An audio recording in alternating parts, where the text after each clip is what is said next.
Hello, guys. Welcome to another episode of the e-commerce lab by 𝐂𝐻𝐶, the place of everything related to Amazon private label and e-commerce. My name is Vincenzo Toscano, founder and CEO of 𝐂𝐻𝐶, and today we bring a very special guest. His name is Bradley, and he's director of training and chief evangelist at Helium10. We all know what is Helium10 is. It's pretty much the best tool out there when it comes to helping you, find the products and keywords and basically all the data that you need to scale your Amazon business further. And I think the reason why I wanted to bring Bradley today is because we know we all struggle when it comes to launching a new product on Amazon. And he has an amazing strategy that he's been talking for years now, which is basically the Maldives honeymoon method, which now I believe we are the 3.0 iteration already. So it's been evolving over time. So can't wait to see what is new with this new version.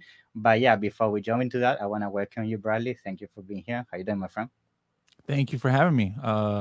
Doing just great here. Just talking about how we're freezing here in California, but that's like like 50 degrees Fahrenheit. It's like ice cold, and that's like 8 degrees Celsius or something. But if it was like that over there, you'd be in your t-shirt and going outside. I know.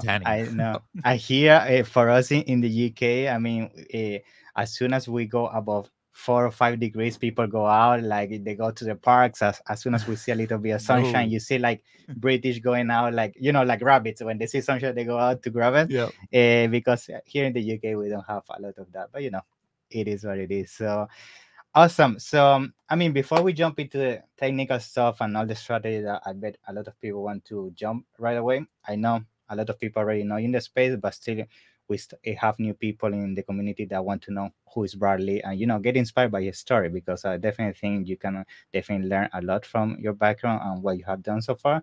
So maybe you can give us a little bit of that and how you landed into Helium10.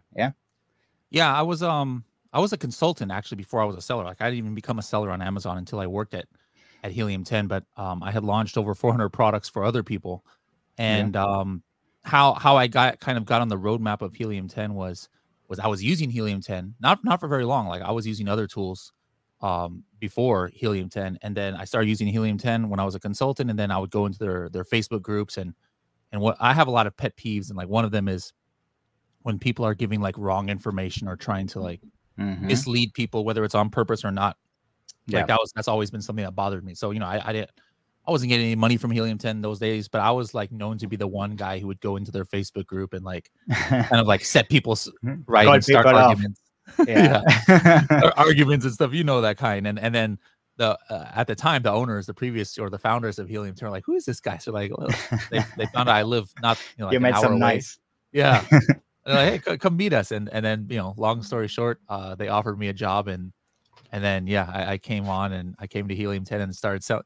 I had to stop doing consulting because I didn't have any time. But then I was like, wait a minute, like, I 2 weeks into that, I'm like, there's no way that I can, keep my knowledge fresh or like be an educator in this space if I'm not in the game. Doing it. So I was like, that's when I started. That's great. Yeah, thank you for sharing that. Yeah, I think that is an amazing journey, because I feel like you have seen everything from everything that's happening in the back end of all these Facebook groups, what people is complaining about, all the bad strategies, all the good strategies, and that help you build that knowledge that you're sharing nowadays with the amazing podcast you have going on. So now let's get started with the topic, which is basically the Maldives honeymoon methodology to launch products. So as we already mentioned, we already are in the third version of the method, so I know a lot of things have changed, especially with policies changing in Amazon. You need to keep adapting and things that you do on a daily basis to keep launching products. And I would like to use this opportunity to pick your brain here, hear your take around what is the best method right now and what are some of the results you have seen, if you can say that. So just a brief history on how it got started. First of all, this is not some official name. I just made this up. But how I made it up, how I came to it, it was for at least 5 years, I would say, people talk about the honeymoon period on Amazon. Still, Helium10 was not the person or was not the company that made that term up, but it's standard in the industry that there's this like honeymoon period where the first couple of months, like things that happen to a listing have a much bigger effect than like say the same exact thing that happens to a mature listing that's a couple years old or something. And so my specialty when I was a consultant was always launching. I wasn't doing PPC. I wasn't doing the product research. I was 100% like doing the keyword research and covering the launch of a product. And so I would always try and get the most bang for my buck out of the honeymoon period because I knew that's the best ROI. And then I noticed way back then, like sometimes, I would always use a honeymoon period, but sometimes it would be like the honeymoon period on steroids. Like one little thing I did, and boom, would just like explode. And it was kind of like on accident the first few times. I was like, well, man, this is crazy. Like, how can I make this happen on purpose? The honeymoon period is already good, but if I can do this, and get to here, it's like, I gotta duplicate this. It can't be just hit or miss. And so I tried to figure out, reverse engineer different, things that were happening on how I could get that. And then that's how I was like, okay, I got this as a formula now. And then, what do I call this? And I was like, okay, I Googled like, what is the most amazing honeymoon you could take? And it was the Maldives honeymoon. At the time I had never been to the Maldives. And so I actually flew to the Maldives. I'd never been there. And then I recorded the podcast episode. And I was like, all right, we're going to name this the Maldives honeymoon method. So that's the origin of it. And I think you do it often now. You go often there and you record this episode, I think once per year, if I'm not mistaken. Yeah, like usually every 50 episodes, like on the, like it started on episode 200. So then I did 200, 250, 300, 350, and we just finished 400. So this year, I'm not sure if I'm going to do 450 again. Like it's kind of fast coming up, but I'm not sure if I have enough mileage points. Helium10 doesn't pay for me to go to Maldives. I know. But, yeah, actually, I was having a look at your last episode that you put in YouTube with video, and I was seeing the room you were saying that, man, is crazy under the water. yeah, that's a crazy room. But Conrad Maldives. But anyways, that's the origin of the name. Now, how the basic structure of it hasn't changed much. And again, the point of it is, how can we spend as little as possible, relatively speaking, and have the most bang for our buck to really take advantage of that honeymoon period? Now, the core things though have changed, like as we all know over the last couple of years, you can't do you can't do search, find, buy, and two-step URLs and things, and those were part of the original Maldives honeymoon method. But the idea behind it is the same, and that is you want to force people who search a certain keyword to buy your product. And then that will send Amazon those signals that, hey, this is a great product for this keyword, and then theoretically, increase it. And so one of the core tenets of this is, first of all, even before you choose a product, like if you wanted to have a good idea about how expensive or how difficult or hard it might be to get to page one of the first things that you should look at is in the keyword or keywords of a niche, that you're investigating. Check what we call the title density. Title density is another made-up word by us. This is not, some Amazon word, but basically how we define it is how many products on page one of the search results of this keyword have that exact keyword in phrase form. For example, if you were to look at the title density of collagen peptides, it's probably 40. And what that means is out of the 50 organic listings on page one, when you search collagen peptides, probably 40 of them have collagen peptides as an exact phrase in the title, and that doesn't mean that it's impossible to get to page one, but you just know that you need money. You need money. You need a lot of money to get there. It's gonna be hard. Now, contrast that with something like off the wall, like coffin bookshelf or something. The title density might be 2, and that basically means if you search coffin bookshelf, only 2 listings on the entirety of page one have the word coffin bookshelf in phrase form, meaning that if you're not, you could potentially on day one, without even one sale, if you have that keyword in phrase form in your title, you potentially could be on page one without doing anything. But even if you're not on page one, it's going to be super simple, very cheap to get to that top level because of how much relevancy Amazon assigns to the keywords that are in your title. That's awesome. And now, I totally agree with you with the fact that, finding these gaps like in the market where you can go in and penetrate the competition is super important, because I totally agree that at the beginning, people when they're launching a product, they usually want to go for the keyword with the highest search volume and the most competitive ones, because they think that's where the money is. But yes, if you find keywords like the 𝐃𝐎𝐍'𝐓 type that they have 40 people using it, it's like you're gonna struggle to get there on page one.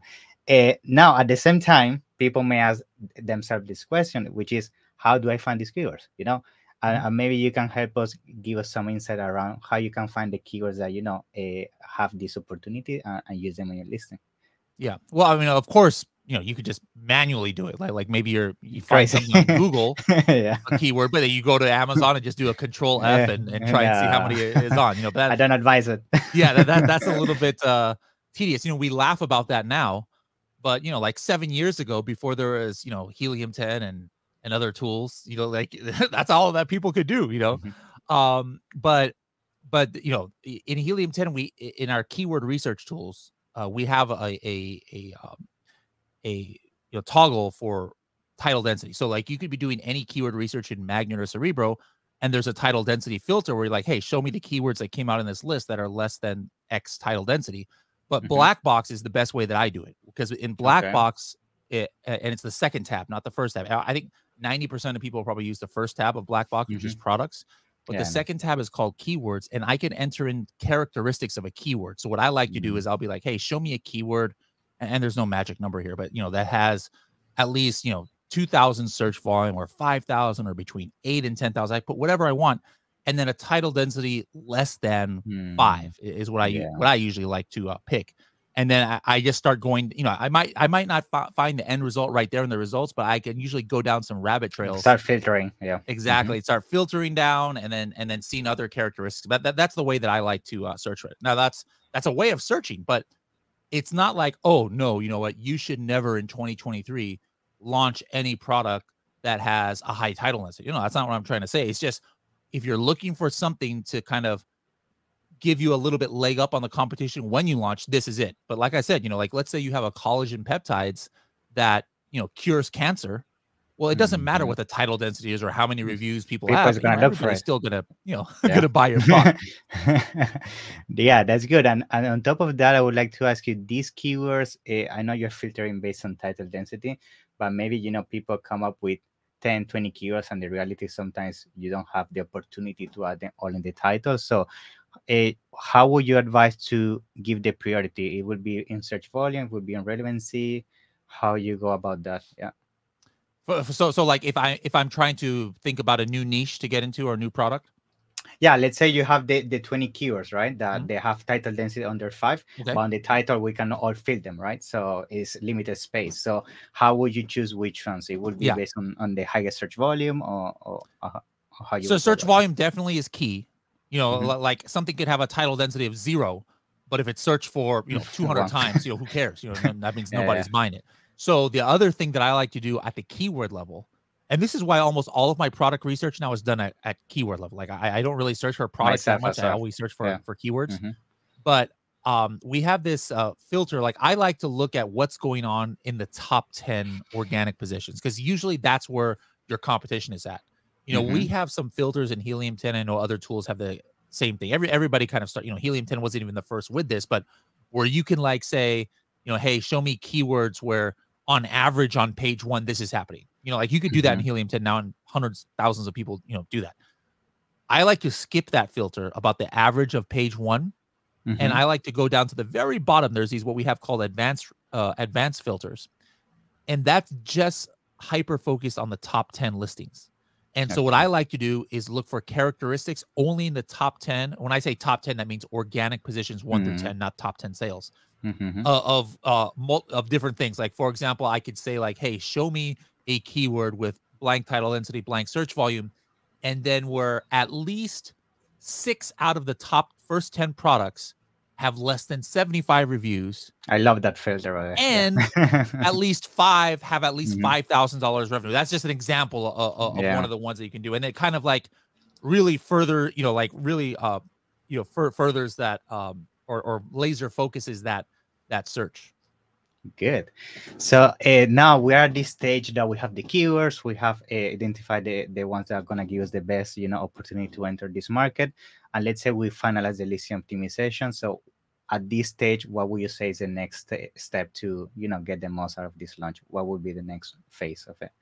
Well, there's like little things here or there that I like to do, as far as the Mm-hmm. listing optimization goes, because like there's some key points there. Like obviously your main keywords you got to have in phrase form. I like doing it at least 2 times each, for my top 5 phrases, Okay. and the ones that and I try and nest keywords in the title and other places. So like for example, Okay. I might have multiple keywords. I'm like, hey, these are great keywords, and it could be egg tray, wooden egg tray for kitchen, something like that.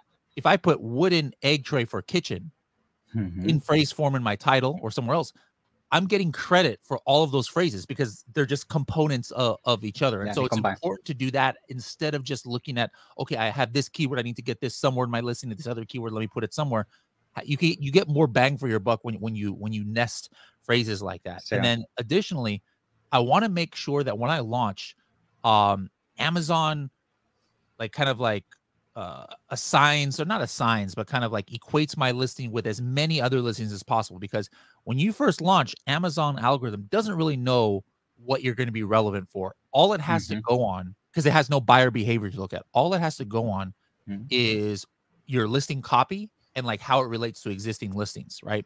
And so that's important for PPC, like in your auto and broad campaigns. It's important for that, for how wide of a net Amazon will cast, because in the honeymoon period, sometimes Amazon is more liberal with how it shows you in PPC because it's trying to give you a leg up. But if it's like, oh, this is only relevant to like a coffin shelf, it's going to be limited to kind of like how many other keywords.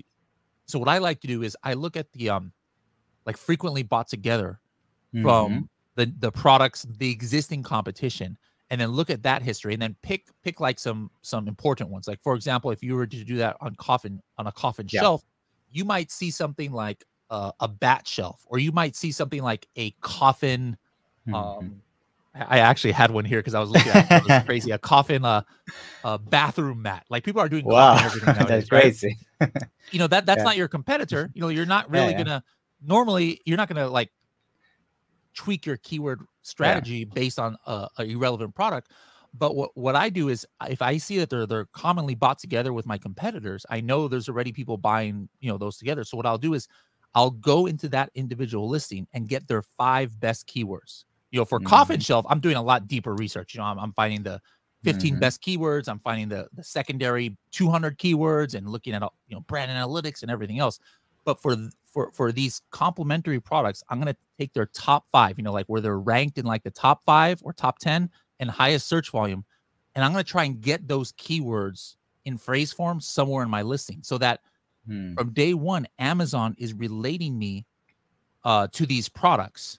And Yeah. then what's going to happen is from day one, instead of waiting for buyer behavior to show that my product is related to them, which is it's going to happen anyways. It means from Yeah. day one, my relevancy is to those products for the Amazon algorithm. So now Amazon is showing me, on auto campaigns for those products, Yeah. keywords. I can target them from day one. Sometimes everybody always says like, hey, I know this keyword is important, but I target it and Amazon's not giving me impressions, or I'm targeting this in a Mm. sponsored display campaign or product targeting campaign, but Amazon's not giving me impressions, is because Yeah. On Amazon thinks you're history. not relevant.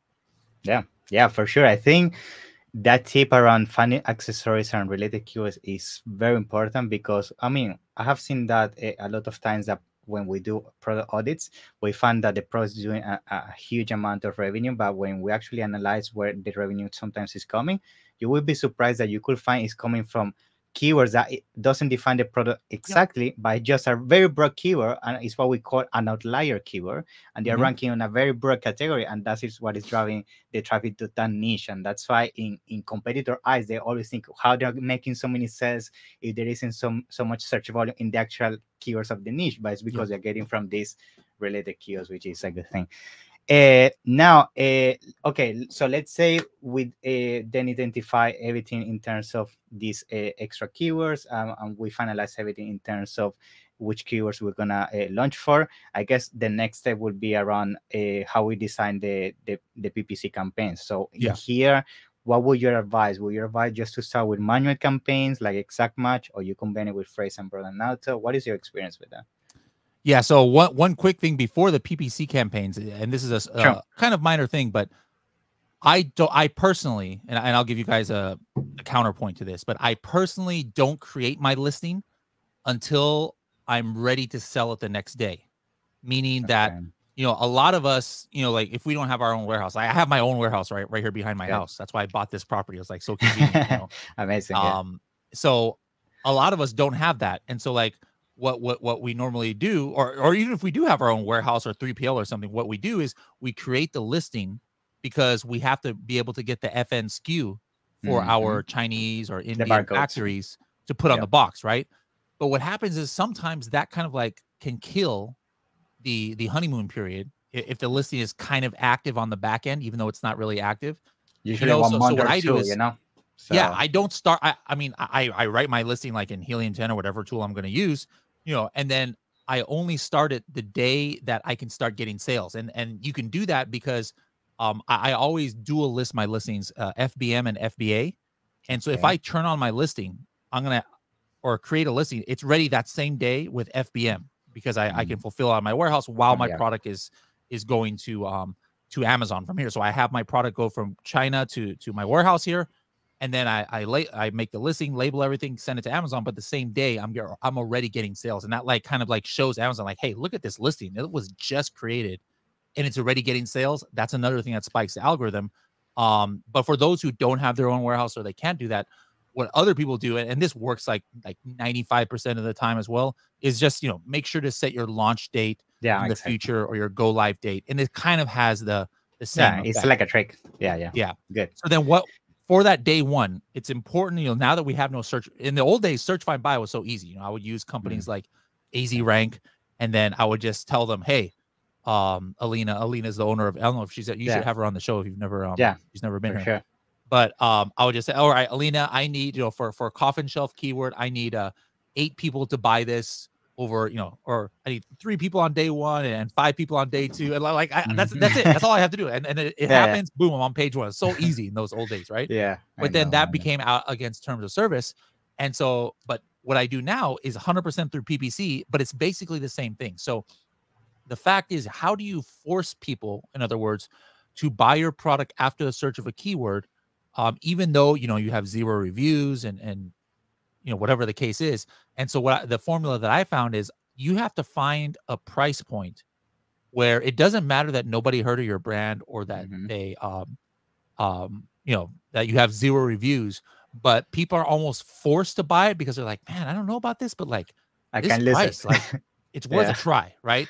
And there's no answer about what, you know, there's no one answer for every product. So like, let's say it's a coffin shelf.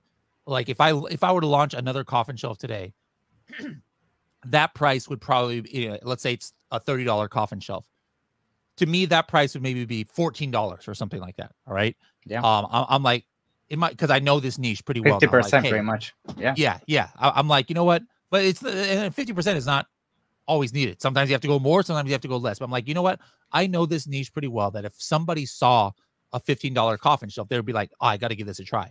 Right. So what I do is that I set a sale price. I set a sale price or a coupon. There's no like, you know, one way to do that. And then I target like 5 or 10 of my launch keywords with a very high bid.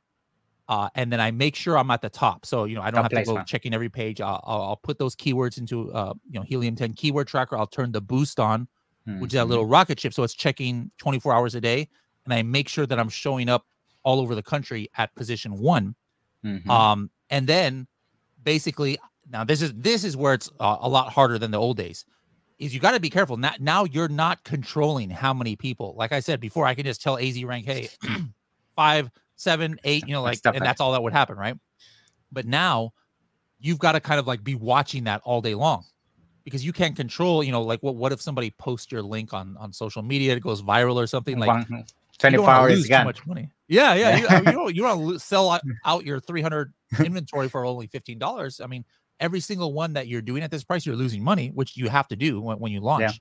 Yeah. So you have to manually be looking at your PPC data to see how many conversions you get for that keyword for that day, and then you pause that target once you hit that. So like if I see my CPR number, which is our number for how many you need to sell after a search over 8 days, if it's like 80, and then I hit 10 for the day, all right, that target I turn off. If my product just goes viral in general, I gotta like stop everything. I gotta raise the price or something, or stop it, or put the inventory to 0, which by the way is another advantage of starting with FBM, is I just put inventory to 0, or I put like 25 and or when 20, it stops, that's it. meaning that even if I miss it, it can't go. Even if it goes viral, it's not like I can be cleared out of my old inventory because I only put exactly 20.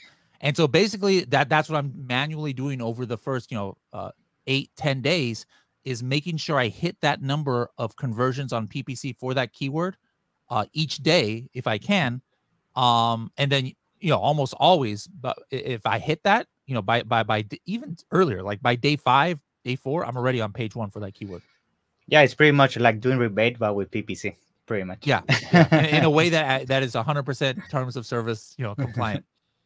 Good. And for everybody listening this, just to clarify the CPR, what you mentioned, you can find this with Helium10, right? It basically tells you how many units you should be giving every day to rank for page 1, right? For the keyword. Yes. Okay, awesome. So once we do this PPC strategy, and we do, as you said, for 8-10 days or so, when can you actually measure the success of this launch, right? And what are your next steps based on the results? So if you can maybe share some insight, because maybe people is doing it, and then after 10 days, okay, I did the launch, what do I do now? Maybe you can give us some next different steps. ways. If you're in a very small market like Coffin Shelf or something, that might be it. Like those 8 to 10 days, those are the main keywords you're going to get almost all of your sales from. You might be done. Now everything's maintenance mode. I turn off the sale price. I start sending out, review requests. I make my campaigns maybe a little less aggressive. Have the regular price. Maybe start some campaigns for just complementary keywords. Now it's in maintenance mode. But other people are like, okay, those are my first 5 keywords. Now I'm on page 1 there.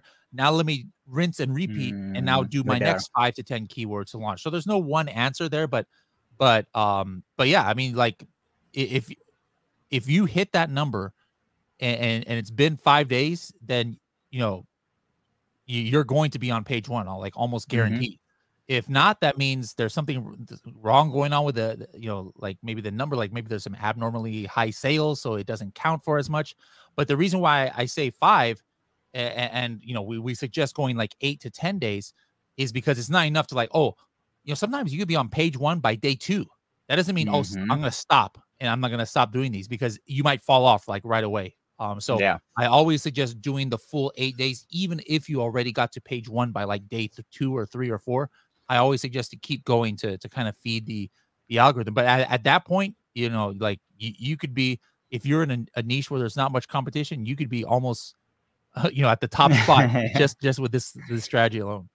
Awesome. And just to start concluding now, I think another thing that I just want to quickly bring to the table, because I feel we might have not discussed that, is the indexation. So I wanted to hear your take on this, because I know before we do all this PPC aggressive strategy and everything, it's very important to make sure that we're indexing for those keywords. Otherwise, maybe PPC might not even show you for those keywords. And I just wanted to hear what are some advice to help with indexation, because sometimes people struggle with that. They don't really know how to track it. So maybe you can give some advice. Yeah. I mean, the way it's supposed to work is if you have a keyword in your listing, you should be indexed for it. But unfortunately, that doesn't happen 100% of the time for whatever reason. Just the Amazon algorithm, maybe the category you're in, whatever. So never assume just because you have the word in your listing that you're indexed for it. So what I do is before I really go full mode, once my listing is active, I just run all the keywords that I want to be indexed for in Index Checker. And then, if I'm not indexed, I try and like add it to like maybe it's my subject matter, or maybe it's the search terms, which are now known as generic keywords, whatever the case I might. And if it's still not, like there's one last kind of ditch resort in some categories, they have this field called special features. And like that for me, like historically the last 6 months, it's like I put something into special features. within like 2 minutes or less. It's indexed, like no matter how Wow. crazy the keyword is. Okay. And but you have to be careful with that one because you can't keyword stuff because that actually shows up above your Yeah, bullet no, point. it doesn't look nice if you So keyword stuff. Yeah. yeah, so it's gonna look terrible on your If listing you if put it's all just the like random keywords. Yeah. yeah, put a bunch of random stuff in there. But if you have trouble indexing for a keyword, that will help. It does nothing for ranking. That little filter or that little feature right there, but the special features will help you get indexed for keywords that you for whatever reason you can't get indexed in another part of your listing. Awesome. And I know as well, for those people that may be wondering how to do the subject matters, I know you can do that with Helium10, right? With the integration. Yeah. So you know, there's people who might maybe have hacks with you know, flat files and things like that, which definitely I heard still work. You can do But it. if Yeah. you're like, I hate flat files, like I don't want Everybody's scared about that. They are very scared about flat and it's files. like just use you know, Yeah. Helium10 and Listing Builder. We still have a tie-in on the back end and the API to like overwrite subject matter, even if you don't have it, even if you don't see it in Seller Central anymore. We still have it in the back end, and then that'll give you some more like kind of like a ranking relevancy if you use that field. Awesome. That's great, Bradley. So yeah, I think we cover everything. I mean, I don't know if we're missing something, but is there anything else you feel you want to add to, you know, make sure we take all the gold nuggets from you, as they say?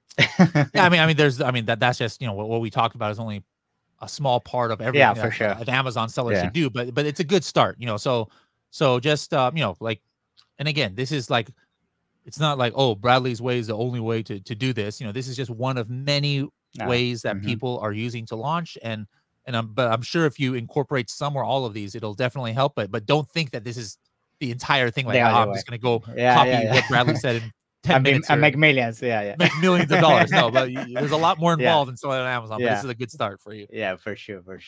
That's awesome, Bradley. So I mean, I want to thank you. I think this is very valuable for us. I'm pretty sure people are going to enjoy it and implement some of it. And before we conclude, I want to give you, you know, a last minute so you can share how people can reach out to you and, you know, get in contact with Helium10 team if they need to.